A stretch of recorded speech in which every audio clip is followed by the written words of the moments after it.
ಕಾರ್ಮಿಕರಂದ್ರೆ ಬಹುತೇಕ ಜನರಿಗೆ ಅಸಡ್ಡೆ. ದುಡ್ಡು ಕೊಡ್ತೀವಿ, ಅದಕ್ಕೆ ಕೆಲಸ ಮಾಡ್ತಾರೆ ಅನ್ನೋ ಮನೋಭಾವ ಹಲವರದ್ದು. ಆದರೆ ಆ ಮನೋಭಾವ ಬಿಟ್ಟು ಒಮ್ಮೆ ಯೋಚಿಸಿ.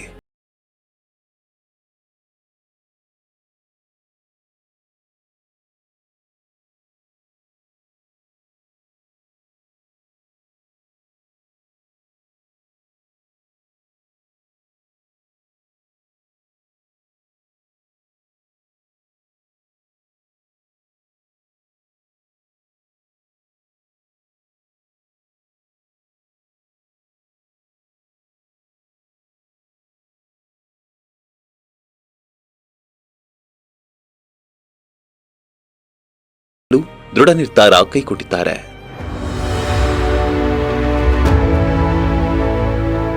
ಹೌದು, ಈ ಸಾಲಿನ ಆಯವ್ಯಯ ಘೋಷಣೆ ಅನ್ವಯದಂತೆ ಕಟ್ಟಡ ಕಾರ್ಮಿಕರಿಗೆ ಕೊಟ್ಟ ಭರವಸೆಗಳನ್ನ ಈಡೇರಿಸಲಾಗುತ್ತಿದೆ.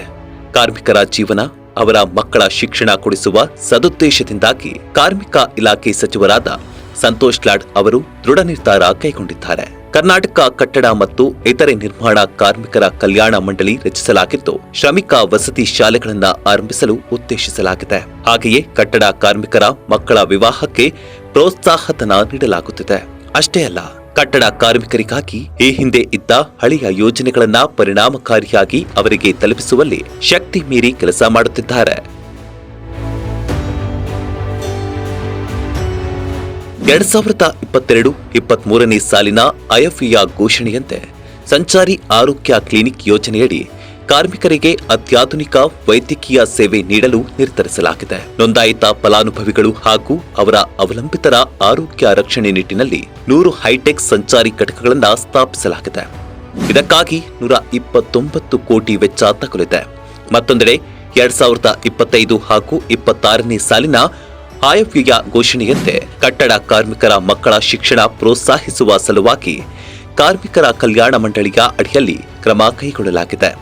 ರಾಜ್ಯದ 31 ಜಿಲ್ಲೆಗಳಲ್ಲಿ 6ರಿಂದ 12ನೇ ಕ್ಲಾಸ್ವರೆಗೆ ವಸತಿ ಶಾಲೆಗಳನ್ನು ನಿರ್ಮಿಸಲು ಉದ್ದೇಶಿಸಲಾಗಿದೆ. ಈಗಾಗಲೇ 750 ಕೋಟಿ ರೂಪಾಯಿ ಮೀಸಲಿಡಲಾಗಿದೆ. ಇದಿಷ್ಟೇ ಅಲ್ಲ, ಮದುವೆಧನ ಸಹಾಯ. ರಾಜ್ಯ ಕಾಂಗ್ರೆಸ್ ಸರ್ಕಾರ ಕಟ್ಟಡ ಕಾರ್ಮಿಕರ ಮಕ್ಕಳ ಮದುವೆಗೆ ಪ್ರೋತ್ಸಾಹಧನ ನೀಡುತ್ತಿದೆ.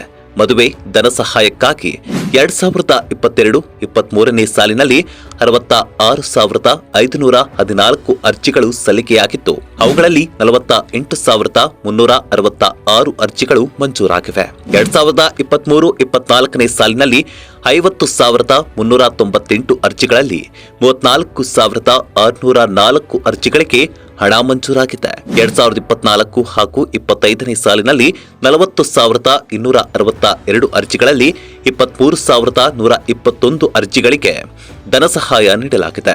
ಸಹಾಯಧನದ ಮೊತ್ತವನ್ನ ಫಲಾನುಭವಿಗಳ ಖಾತೆಗೆ ಡಿಬಿಟಿ ಮೂಲಕ ನೇರವಾಗಿ ವರ್ಗಾಯಿಸಲಾಗಿದೆ. ಎಲ್ಲ ತುಂಬ ಒಳ್ಳೇದು ಸರ್ ಕಾನ್ಸೆಪ್ಟ್. ಹಂಗಂದ್ರೆ ಯಾಕಂದ್ರೆ ನಾವು ಇಲ್ಲಿಂದ ಇಲ್ಲಿ ಕೆಲಸ ಮಾಡ್ತೀವಿ ಬೆಂಗಳೂರಲ್ಲಿ, ಮತ್ತು ಬೇರೆ ಕಡೆ ನಾವು ಹೋಗಬೇಕಾಗುತ್ತೆ. ಅದರಿಂದ ಇಲ್ಲೇ ಇದು ಐತಂದ್ರೆ ನಮ್ಮ ಮಕ್ಕಳು ಎಲ್ಲ ಫ್ಯಾಮಿಲಿ ಎಲ್ಲ ಊರ ಕಡೆ ಇರ್ತಾರೆ. ಮಕ್ಕಳು ಎಲ್ಲ ಇಲ್ಲೇ ಒಟ್ಟಿಗೆ ಸ್ಕೂಲ್ ಆದರೆ ಇಲ್ಲೇ SLC PUC ವರೆಗೂ ನಮ್ಗೆ ಅನುಕೂಲ ಆಗುತ್ತೆ ಸರ್. ಇಲ್ಲಿ ಆರೋಗ್ಯ ಅಂದರೆ ಪೇಂಟ್ ಎಲ್ಲ ಸ್ಮೆಲ್ ಎಲ್ಲ ಬರುತ್ತೆ. ಆರೋಗ್ಯ ಅವಾಗ ಜ್ವರ, ಕಫ ಎಲ್ಲ ಇದು ಆಗುತ್ತೆ. ಒಂಥರ ಟೈರ್ಡ್ ಆಗ್ತೀವಲ್ಲ, ಅದೊಂದು ಆದ್ರೂ ಅಷ್ಟು ತುಂಬ ಒಳ್ಳೇದು. ಯಾಕಂದ್ರೆ ಅಷ್ಟು ತೋರಿಸೋಂಥ ಶಕ್ತಿ ಇರಲ್ಲ ಕಾರ್ಮಿಕರಿಗೆ. ನಮಗೆ ಅದೊಂದು ಐತಂದ್ರೆ ಹಾಸ್ಪಿಟ್ಲಿಗೆ ನಮ್ಗೆ ತುಂಬ ಅನುಕೂಲ ಆಗುತ್ತೆ ಸರ್. ಭಾಳ ಕಷ್ಟ ಐತೆ ಸರ್. ಮೊದಲು ಏನೇನು ಕಷ್ಟನೇ ಇದೆ ಅಂದರೆ ಈಗ ಇದು ಆದ್ರೂ ಭಾಳ ಅನುಕೂಲ ಆಗುತ್ತೆ ಸರ್. ಭಾಳ ಕಷ್ಟ ಐತೆ ಮೊದಲು. ಇವಾಗ ಅದೇ ಒಳ್ಳೇದಾಗುತ್ತೆ ಸರ್. ಮೊದಲೆಲ್ಲ ಅಷ್ಟೊಂದು ಕಷ್ಟ ಆಗ್ತಿತ್ತು. ಊರು ಬಿಟ್ಟು ಹೋಗೋದು ಇರ್ತಿತ್ತು ಹುಡುಗರುಗಳಿಗೆ, ಕಾರ್ಮಿಕರುಗಳಿಗೆ. ಇವಾಗ ಇಲ್ಲೇ ಒಂದ್ ಕಡೆಯಿಂದ ಒಂದ್ ನೆಲೆ ಇರೋದ್ರಿಂದ ಇವಾಗ ಹೋದ್ ಕಡೆ ಮಕ್ಕಳುಗಳಿಗೆ ಎಜುಕೇಶನ್ಗೆ ತೊಂದರೆ ಆಗ್ದಿರ ಒಳ್ಳೇದಾಗುತ್ತೆ ಸರ್. ಒಳ್ಳೇದೇ. ಯಾಕಂದ್ರೆ ನಾವು ಮೇಲ್ಗಡೆಯಿಂದ ಕೆಲಸ ಮಾಡ್ತಾ ಇರ್ತೀವಿ, ಆಗದಲ್ಲಿ ಕೆಲಸ ಮಾಡ್ತಾ ಇರ್ತೀವಿ. ಏನಾದ್ರು ಬಿದ್ದಗಿದ್ರೆ ಏನಾದ್ರು ನಾಳೆ ದಿವಸ ಏನಾದ್ರು ಎಫೆಕ್ಟ್ ಆದ್ರೆ ಇವ್ರು ತರ್ತಾರ, ಇದು ನಮ್ಗೆ ಖುಷಿ ಆಗುತ್ತೆ ಸರ್. ಇನ್ನು ಕಾರ್ಮಿಕ ಸಚಿವರಾದ ಸಂತೋಷ್ ಲಾಡ್ ಅವರು ಕಟ್ಟಡ ಕಾರ್ಮಿಕರ ಜೀವನೋಪಾಯಕ್ಕಾಗಿ ಅನುಕೂಲ ಆಗಲಿ ಅಂತ ಈ ಎಲ್ಲಾ ಹಳೆಯ ಸ್ಕೀಮ್ಗಳನ್ನ ಜನರಿಗೆ ತಲುಪಿಸುತ್ತಿದ್ದಾರೆ. ಹೆಚ್ಚಿನ ಸಂಖ್ಯೆಯಲ್ಲಿ ಫಲಾನುಭವಿಗಳು ನೋಂದಣಿ ಮಾಡಿಕೊಂಡು ಈ ಯೋಜನೆಗಳ ಲಾಭ ಪಡೆದುಕೊಳ್ಳಿ. ಇನ್ನು ಹೆಚ್ಚಿನ ಮಾಹಿತಿಗಾಗಿ ಕಾರ್ಮಿಕ ಇಲಾಖೆಯ ವೆಬ್ಸೈಟ್ಗೆ ಭೇಟಿ ನೀಡಿ. ಹಾಗೆಯೇ ಕಾರ್ಮಿಕ ಇಲಾಖೆಯ ಸಹಾಯವಾಣಿ ನಂಬರ್ಗೆ ಕರೆ ಮಾಡಿ. ಲೇಟೆಸ್ಟ್ ಹಾಗೂ ಇಂಟ್ರೆಸ್ಟಿಂಗ್ ಸುದ್ದಿಗಳಿಗಾಗಿ ಬಾಸ್ ಟಿವಿ ಕನ್ನಡ ಚಾನೆಲ್ನ ಸಬ್ಸ್ಕ್ರೈಬ್ ಮಾಡಿ. ಹಾಗೆಯೇ ಬೆಲ್ ಐಕಾನ್ ಪ್ರೆಸ್ ಮಾಡಿ. ಇದರ ಜೊತೆಗೆ ಫೇಸ್ಬುಕ್, ಇನ್ಸ್ಟಾಗ್ರಾಂ, ಎಕ್ಸ್ನಲ್ಲೂ ಮಿಸ್ ಮಾಡದೆ ಫಾಲೋ ಮಾಡಿ.